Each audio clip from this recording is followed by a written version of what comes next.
I'm Steve Wardle, the CEO of Iris Plans. Good late morning to you. And I'm going to talk to you about Iris Plans here. So these are the faces of serious illness. Each of these faces has a story. 90% of us are going to die from serious chronic illness. And as our illness progresses, there are major, significant decisions that will have a dramatic impact on the arc of our story. These are things that you can and should plan for. Most of us don't.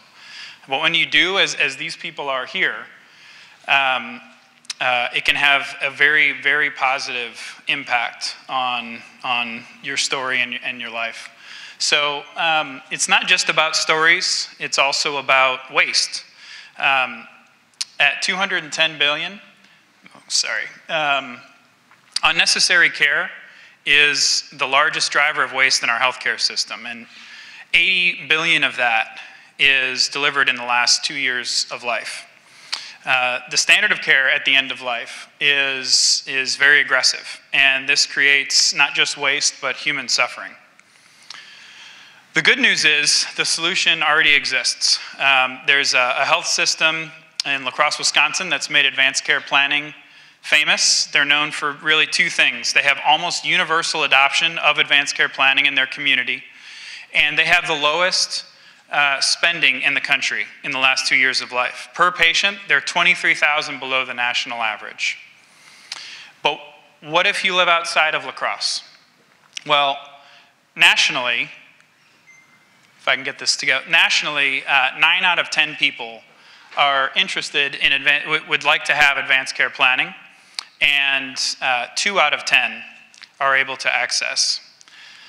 And this creates unmet demand of 8 million people. And this is the forgotten middle. These people are beyond the kind of long-term chronic care, diabetes management programs, and they're pre-hospice. We're not talking about hospice. These are people that are really in serious illness and suffering under the weight of this 80 billion of unnecessary care. And this number will almost triple in the next 15 years. We do what some people call the most difficult discussions in healthcare. Advanced care planning is about disease education, talking about goals and values in light of your new reality, documenting your preferences, and then circulating those documents widely. I'm going to jump to the end because I think I'm out of time here.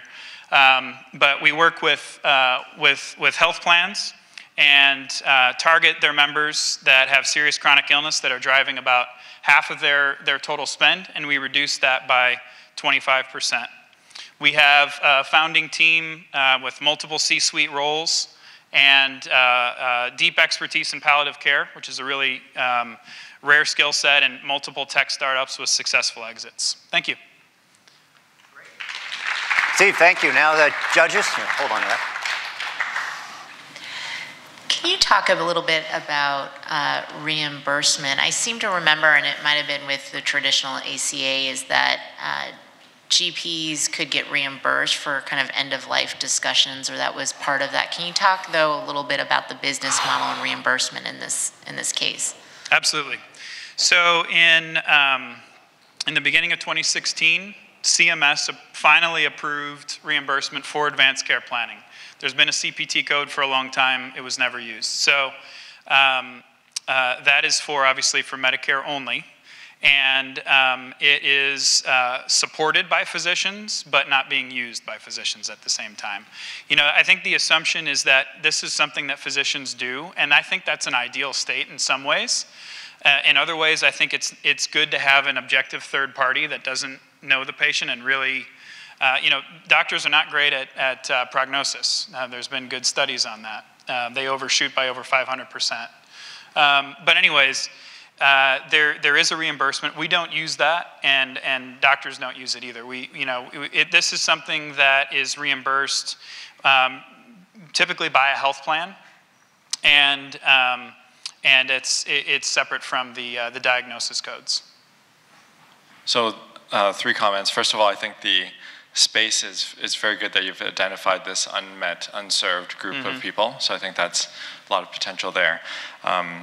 Second comment, though, being patient-centric, I think in your presentation it focused a lot about the numbers and the savings, but it didn't touch on any of the patient goals. It didn't come across what patient goals do you have to give them. And that leads to the third question of if some of their stories, will they help out? There are other cancer patient communities, for example, where some of their decisions are shared amongst the group, and that both is valuable data for pharma to understand how decisions are evaluated and how to have a conversation, but it's also inspiring. It also helps the community to feel more connected. So I wonder if there's thoughts around that as a patient community. Okay, so I will try to get through that, those 3 things. So I think just on the second thing you mentioned, so we don't come to them with any prescribed decisions that we're trying to, say, talk them into. It's not about that. It is about educating people. People do not understand their diagnoses. And they don't understand the implications of the decisions that they make as treatment decisions come up. They often aren't even presented as decisions, and they don't understand. So we're really there to educate them and then talk to them about their goals and values, and then we help them, we facilitate them through a process. As you see here, this is a facilitator who's talking to a family about really what the future looks like, what they said their goals and values were, and how that might match up with the path that they would want to choose. And then we document that, and we send it around. Those are now their documents. They're not our documents. They don't even have our name on it. Advanced directives are sent out to their family, their hospital, their PCP, and so forth. And in terms of data, in order to make this scalable, we use a platform. So it's not just a video conference. On the facilitator side, they also see, we have, in some cases, scripted, but in all cases, kind of a step-by-step procedure for them to follow. That's been made specific to their state, because every state has different statutes on advanced directives, but also their conditions. So as they go through that, they're also tracking. We have data now. We will have data on the decisions made on every single person that goes through.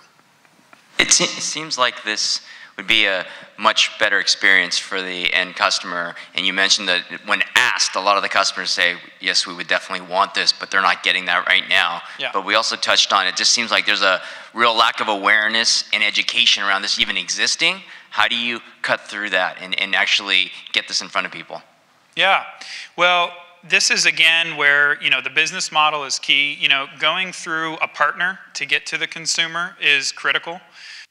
We need to be able to segment the market, find people that have this illness, and going direct to consumer, you can't really do that. So going through a large provider group or a health insurer, getting the data and being able to find them, then we can have a much more tailored message to them. We reach out to them directly.